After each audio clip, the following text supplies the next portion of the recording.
Welcome to Second Edition. I'm Celeste Duell, and this is Eve Custer. We're your hosts this week, and we're about to do something that's never been done before. We're going into the dreams of our teachers while they sleep. We need to extract important information from their subconscious. We need to figure out what they think is the perfect news show. Celeste's never been in the dream world before, but I need her help. I'm the architect of this plan, and what you can expect to see from their dreams is the idea of the perfect news show of Ty Hudick and Elise Cox, sports with Danica Pekolik, and many other dreams. I'm a little nervous. Eve, is there anything I need to know? This is your totem. Always keep it on you. If you're confused, it'll let you know whether you're dreaming or awake. Okay, do you have one? Yes, this is mine. Okay. I get the whole totem thing, but what's with the water? It's the failsafe. If we can't wake up, someone will push us in and we'll come back to reality. I think I'm ready. All right. We're going in. See you on the other side.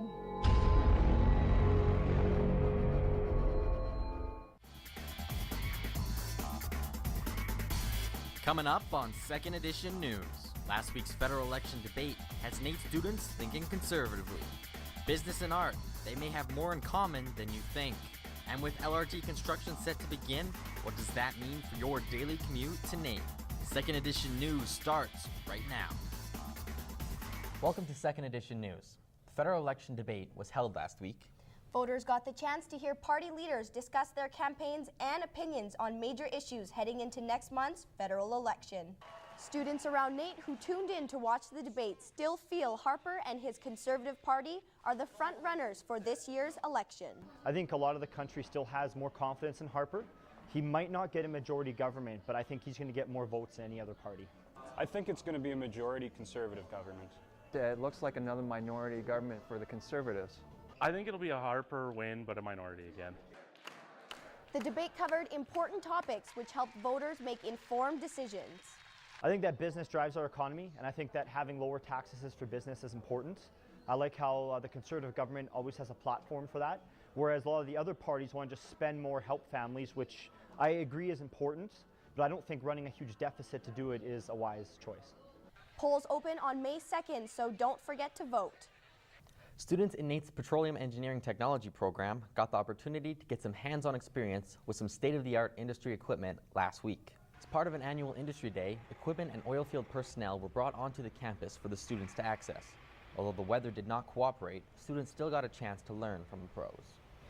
Just help give the students in the Petroleum Engineering program here an opportunity to get some hands-on feel of the tools, see the equipment, kind of understand a little better what they're learning in the classroom. Industry professionals were looking to bring their knowledge of the newest equipment and innovations to the Institute. Well, for us, it's an opportunity to come and show some of the different things that have changed over the years.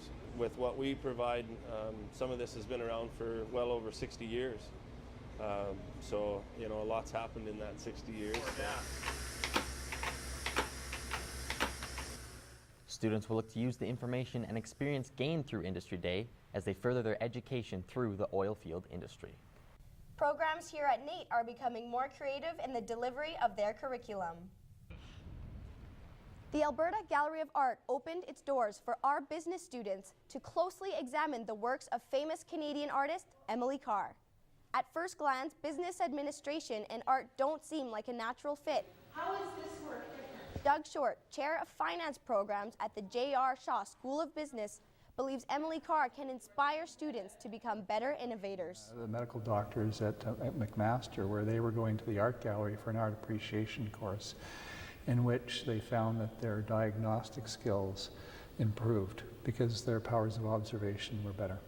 With Emily Carr's exhibit here, we learned how innovation can be really applied to any aspect of life. She really innovated the way she did art, constantly changing her paintings, constantly doing different things.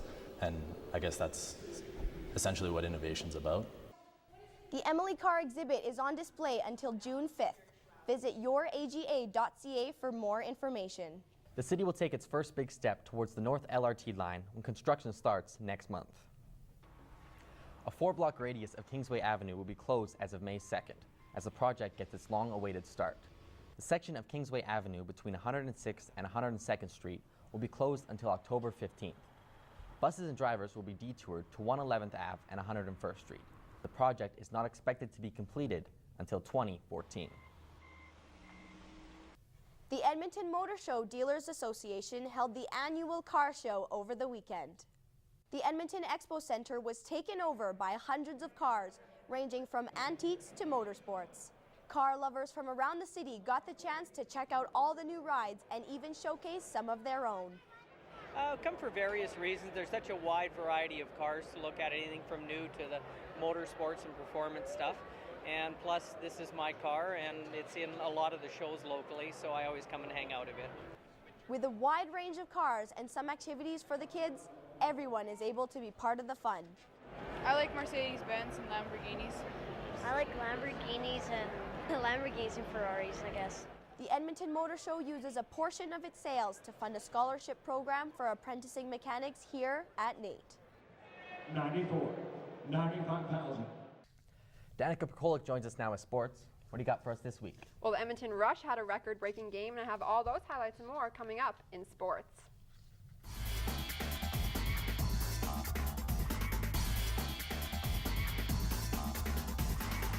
Without anything on the line except pride and possibly jobs in 2012, the Edmonton Rush put on a record performance in their regular season game against the Toronto Rock. The Rush came out strong and scored 4 goals in the opening 5 minutes of play. Scott Evans would take a shot mid-tumble, but Sandy Chapman would pick up the ball and score, making it a 4-1 game. The first quarter almost wraps up with the Rush leading 8-2, but not before Evans takes another fall, slashes Rock defender Kyle Ross, falls again, and then punches Ross in the face. Evans would get 4 minutes for slashing and roughing. Into the second quarter, and the Rock would try to narrow the gap with a few more goals, but the Rush held on to their lead with their 10th goal of the night from Ryan Ward.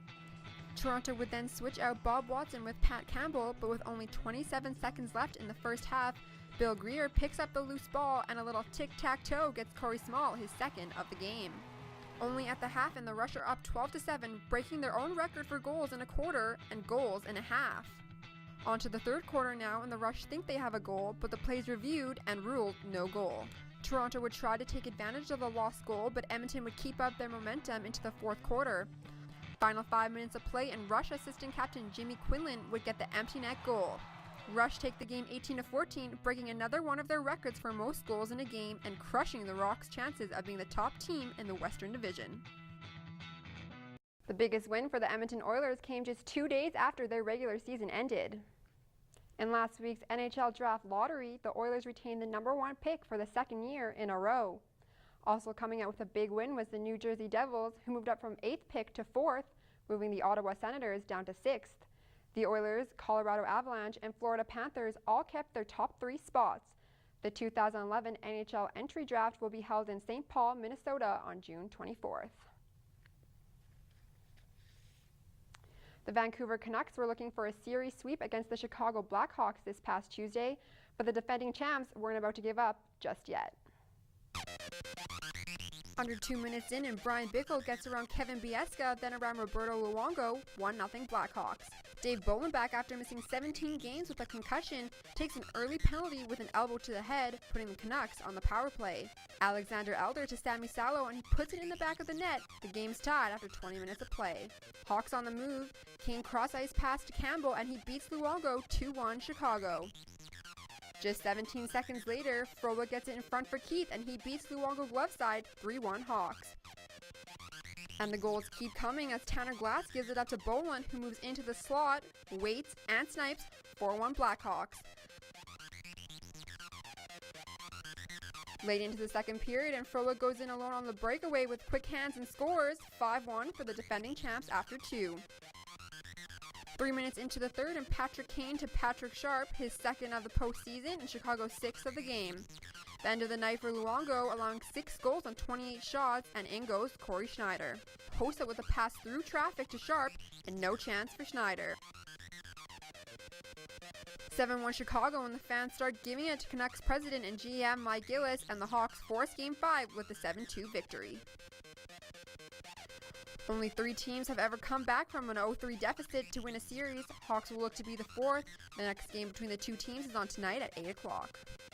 Did you know the original movie idea for Inception was presented to Warner Brothers by Christopher Nolan in 2002? and he said it would only take 2 months to finish, but it actually ended up taking him nearly 8 years. The labyrinth style of the movie's logo resembles the logo of Nolan's production company, Syncope. This is the third movie by Christopher Nolan in which Cillian Murphy's character spends a significant portion of the movie with a cloth bag over his head. In the spinning hallway scene, Joseph Gordon-Levitt performed all of his own stunts. Before the production of Inception, executives from Warner Brothers approached Nolan about making the film in 3D, but he refused the idea, claiming it would distract from the storytelling experience of Inception. And now you know. Hold on, this isn't the right level.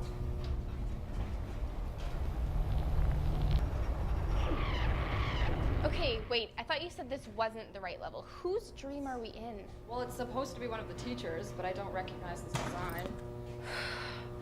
Okay, I thought you said we were going to the dream about Stephen Dyer reporting. This does not look like reporting. We're gonna have to go find him. He'll know how to interpret this dream. Come on.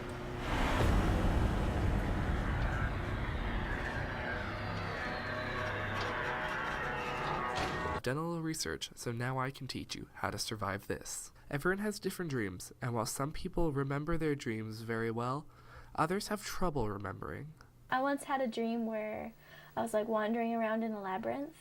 It was weird because I was just holding my arms out and I was just feeling around along the walls, and I just didn't know where I went. Just constant hallways, caves, and empty passages. No, I don't generally have many dreams. I just go to sleep and wake up in the morning.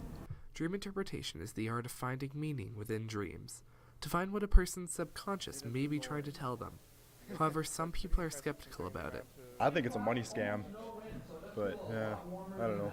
I don't believe in it. Usually, I think dreams, generally, they come from your subconscious, so it's going to be something you're thinking about. If you do believe, then you can try to interpret your dreams by first looking for simple meanings before you look deeper, and always be honest with yourself. Dream interpretation isn't an exact science, so there's no real right or wrong when it comes to interpreting your dreams. For 2nd edition news, I'm Stephen Dyer. Okay, so now we're gonna go sleep again and to go into a dream within this dream. So we're going down a level in the dream world. Yes. All right, so we go down a level, you guys take a break, and when we get back, we'll see you in the next dream. So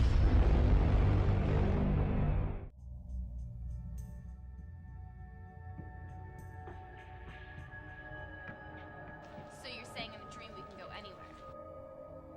So if we were in a dream right now, you could take us to Ernest's? No, we're at a cafe.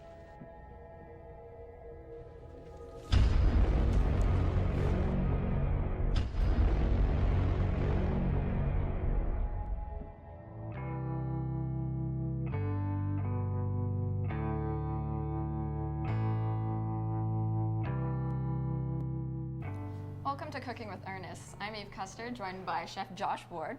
And today he's going to show us how to make the perfect fish cakes, which are a little more exciting than your typical frozen fish sticks. So Josh, how do we get started? First, you just want to add all your ingredients into the bowl. We'll start with the fish. Okay, and what kind of fish is that? This is a white albacore tuna. You can use pretty much any type of fish that's lean, not a real fatty fish like salmon. Okay. And we'll add some garlic. So about how many different types of ingredients do you want to mix in with the fish? The onions and garlic are mostly just for flavor and a little bit of texture. You want to add some like fresh herbs for flavor as well. But mostly you just want to get rid of that just mushy texture of just plain fish, and it adds a little crunch to it. We add some yellow peppers and basil. Oh, okay. A little bit of lemon juice just for acidity. So you're just adding equal parts of each ingredient? Yeah, you can mostly eyeball it. There's no real actual recipe for this stuff. You just want to add a little bit of egg as a binder just to hold everything together. Okay. And you just want to mix it together a little bit. And I see here you have the breadcrumbs, but why are they green? It's a fresh herb mixture. It's parsley, a little bit of basil, and a little bit of mint. And they puree those together with some breadcrumbs. Sounds delicious. Yeah, and you just form a patty like that. So what's the process for making these? Do you just throw them straight in the oven? You want to get a nice sear on them first, just to give them a little bit of crunchy flavor to it. Okay. And how long would you leave them in the pan? Maybe about a minute or two on each side. What you want to do is take it and put it in the oven just to finish cooking the fish inside. Okay. Do you have any recommendations for what to serve it with? You can serve it on a pasta. You can actually make like a sandwich, like a po' boy out of it, and put a little roasted red pepper sauce right on top. Oh, okay. Oh, it looks delicious and smells really good too. And after you take them out of the oven, your finished product will look something like this. Looks delicious. Thanks, Josh. No problem.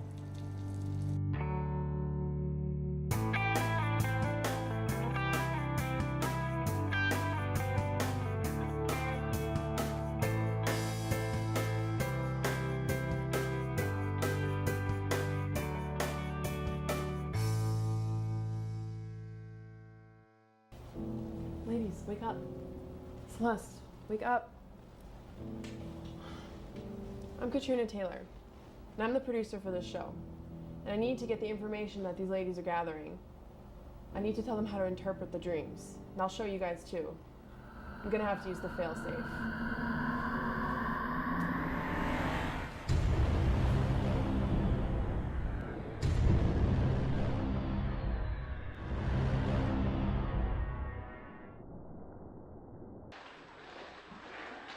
I had a dream last night. I was in a hotel lobby and I was looking for something. What does this dream mean? Dreammoods.com is going to help me find out. What does a hotel mean in my dream? Type anything you dream about into the search. A hotel can symbolize a new state of mind or a shift in personal identity. Let's see what else we can find out. You can learn about lucid dreaming, which is the act of controlling and steering your own dreams. After enough practice, you can almost write the script to your own dreams, just like in Inception. You can search any symbol you may have dreamed about. You can learn about nightmares, daydreaming, and techniques for remembering your dreams more accurately.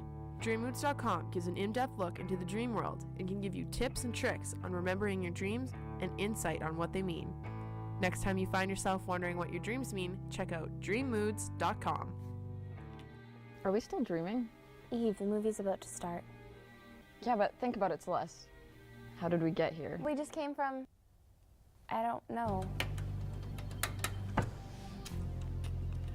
Mike, why is there an audience watching us? Isn't it obvious, Nicole? We're famous. I mean, we make second edition. I don't think we're famous, Mike. We must be dreaming. No, I think the kids are calling it Inception these days. There's one thing you should know about me. I specialize in a very specific type of security. Subconscious security. You're talking about dreams. Inception boasts a star-studded cast with Ellen Page, Michael Caine, and Leonardo DiCaprio. The cinematography and effects really carry you through. They are absolutely spectacular in this film. We create the world of the dream. Inception is a dream-based thriller that keeps you wondering which parts are a dream and which parts of the movie are reality. It's called Inception. The story takes you through multiple dream levels, which lands the characters in some interesting scenarios. There is something for everyone, with even a love story intertwining into the plot. Dreams feel real while we're in them. It's only when we wake up that we realize something was actually strange. The film centers around Dom Cobb and his partner Arthur performing an illegal company theft by entering the subconscious minds of their targets. Cobb hires Ariadne, a young architect, to help design the labyrinth of the dreams. Dreams collapsing. I thought the movie was fantastic. Original take. I have it under control. Although the film runs at just under 2.5 hours, the plot turns make it go by seemingly fast. I thought the film was very well put together. The ending was a very smart choice because it keeps audiences talking even after the credit reel is over. We give this movie 4 totems out of 5.